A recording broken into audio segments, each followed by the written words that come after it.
Let's explore the cone of love. A cone is a paradoxical riddle, a mystery used in Zen Buddhism to stretch your thinking beyond the restrictions of conditioning and to explore heightened states of awareness and understanding. In this exceptionally different style of meditation, we will combine a light, altered state with exploring the cone of love to amplify a heightened state of awareness and bring forth a new level of inspiration. Prepare your space, create an air of comfort, sacredness, and safety.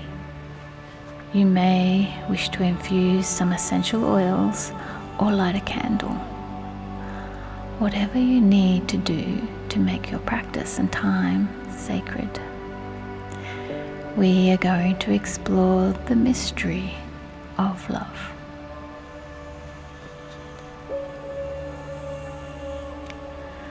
What we think falling in love is actually chemical romance. It's a simple biological game. Zen Buddhist Osho tells us that lust arises out of your body. Love arises out of consciousness. But people don't know their consciousness. The misunderstanding is perpetuated, and bodily lust is interpreted as love. So what is love? What is this kind of conscious love that Osho tells us very few of us have actually experienced?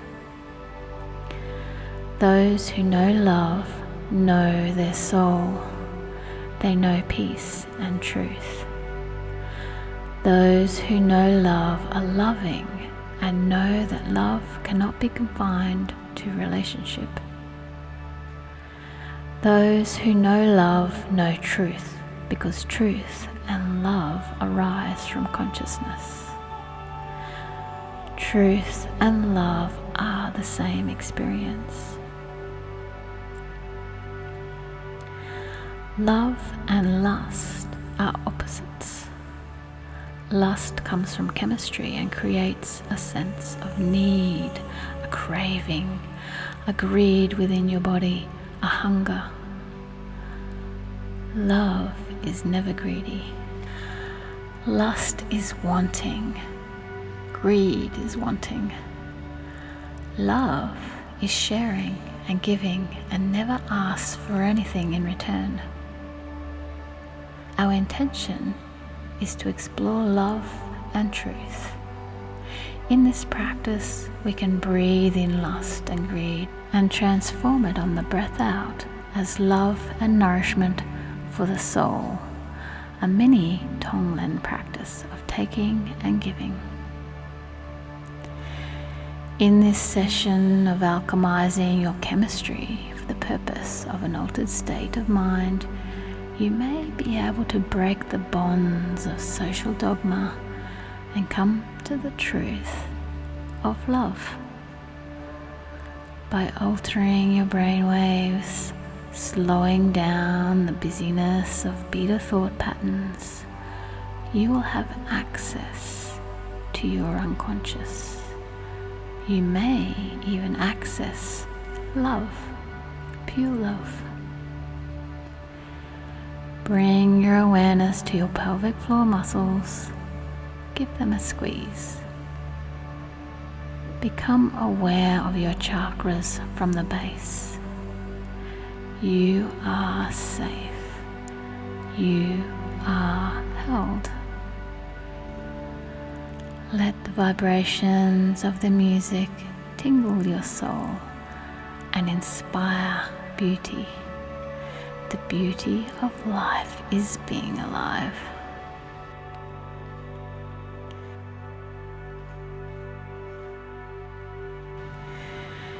Breathe in greed. breathe out truth. Breathe in neediness. Breathe out love. Breathe in cravings. Breathe out peace. Breathe in fake. Breathe out pure. Breathe in frustration and breathe out fulfillment.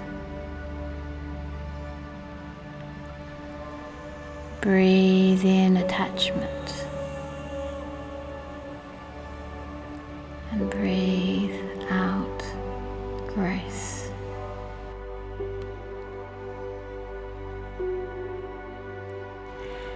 Have you ever cringed watching a couple being lovey-dovey, all syrupy and gooey, the air thick with chemistry? Our natural reaction is to cringe, to look away, or maybe even the opposite, stare unblinkingly. We know unconsciously this is just a couple swimming in the addiction of their own chemistry.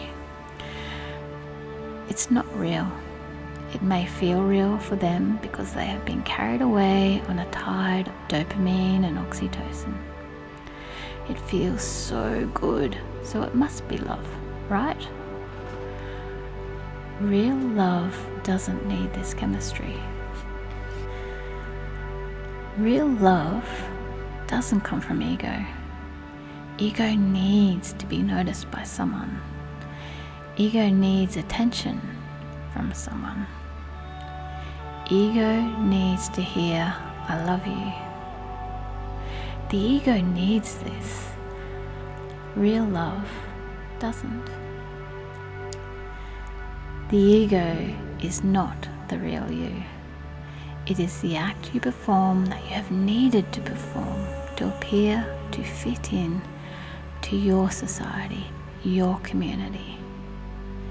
The ego is your false self. Lovey-dovey feeds your false self. Real love nourishes your soul. Real love is not a servant of another, trying to please, trying to keep them attached.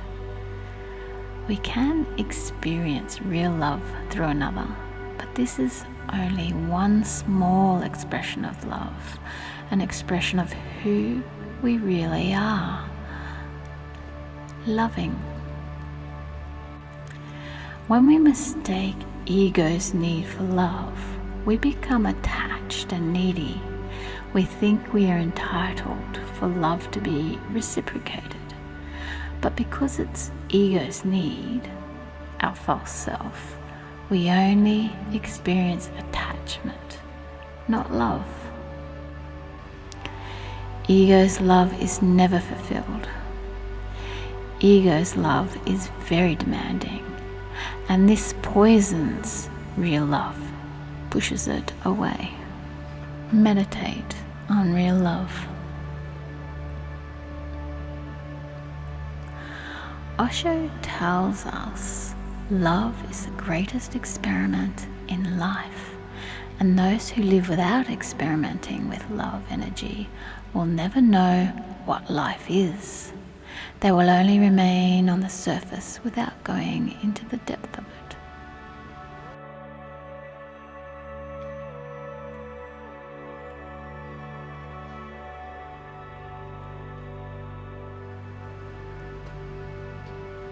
Ego's love is concerned. True love knows compassion. Breathe in concern. Breathe out compassion. We are taught early on in life to love others, but to not love ourselves. We are taunted in the schoolyard for loving ourselves, And words are used like, so-and-so is up herself. Dear one, loving yourself is the most powerful thing you can do for yourself. To love yourself is to cherish your life and all it has to offer. To love yourself is to be flooded with gratitude, to wake up in awe of a sunrise. If you can't love yourself, how can you possibly love another? If there is no love for yourself, then your need for another becomes more desperate. You hand the job over to someone else, and this gives away your power. It makes a slave out of you. If you don't love yourself, you are vulnerable to being exploited and taken advantage of. You become weak, passive, in need of outside validation and approval by others. Thus, loving yourself is the most powerful thing you can do. Easy, you say, but are you sure when all your conditioning and subconscious programming has been the opposite? Our society has fed us a fantasy in the form of fairy tales and movies. Love comes from another. Someone else's love will set you free. You need to go deep, very deep, to override this unconscious conditioning. You need a self-love practice to rewrite all this conditioning. You need to alter your state of consciousness to rewrite your story of love. Choose your intentions wisely and repeat them often. Loving yourself can save your life. Our Sankalpa today, our intention is, I love myself. Imagine an intense love story, one that brings tears to your eyes. Imagine the lengths a lover will go to prove their undying love to another. Visualize the couple in this movie and now pretend you are both. You are trying to prove your undying love to you, to yourself.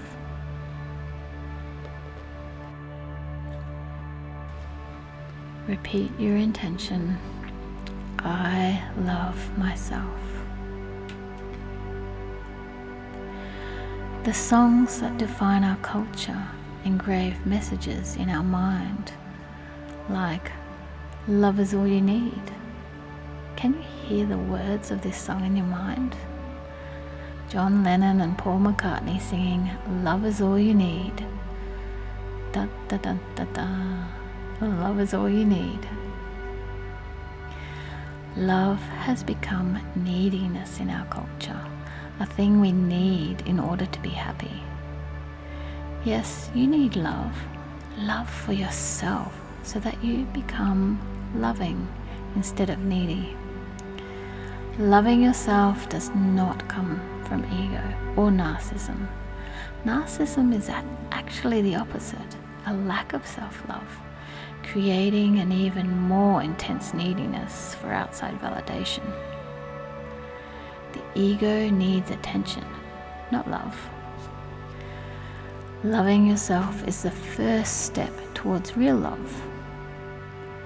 Self-love strengthens you and brings out a rebellious side that stands up for you.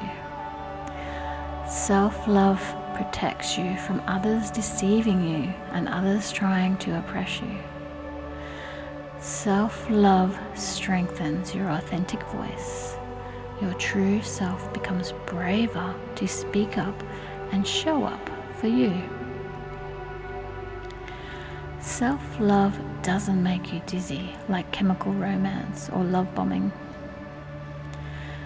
Self-love is not a chemical high. It is a soul freedom, a soul high on life. Self-love keeps you turned on by life.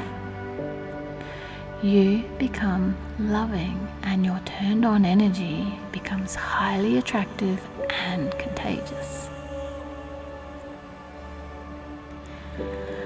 Real love between two people never feels formal and never feels like a duty. Love is naturally sharing, naturally open, naturally joyful. When you love yourself, you respect yourself, and others can sense your self-respect. When you love yourself, the experience of loving another is totally different. You respect others for who they are. When you love yourself, this naturally overflows to others. You cannot possibly keep it contained.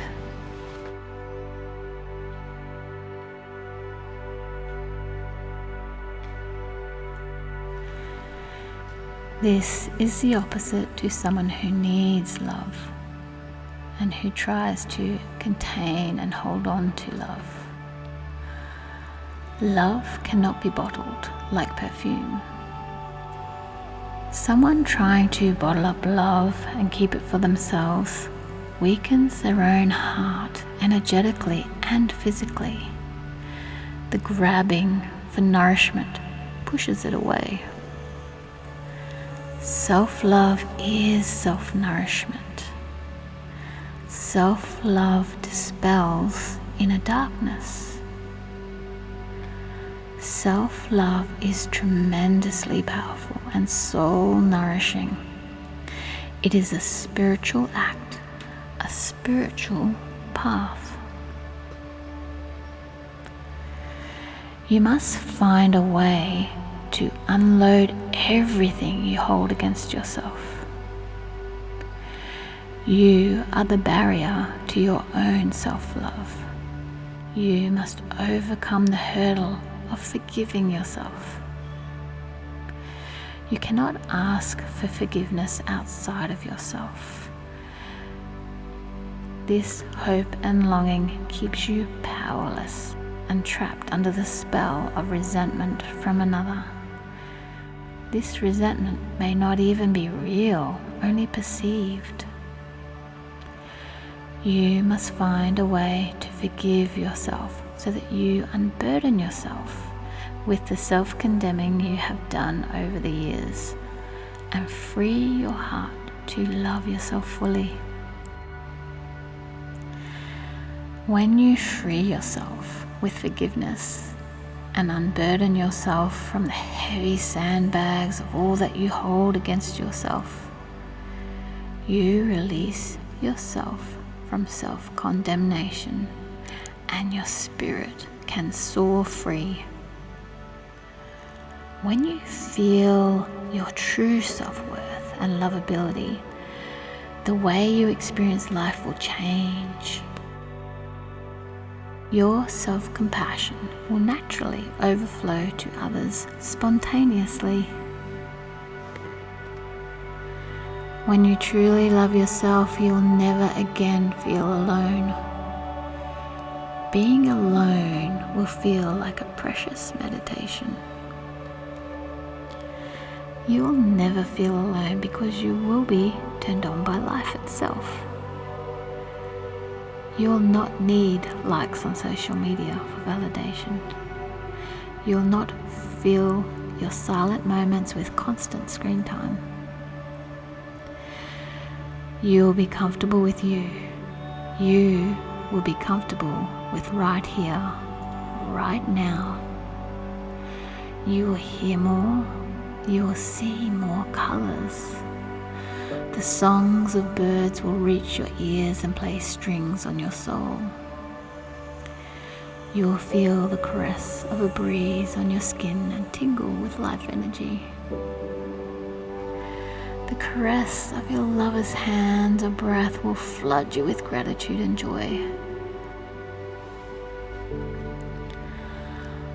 Osho says, if you are not a lover of yourself, you'll not be able to look into your own eyes into your own face, into your own reality. Your mind will constantly interfere with reality, and you will not allow yourself to see what really is there. Your mind will only see what it wants to see. Meditation puts the mind aside.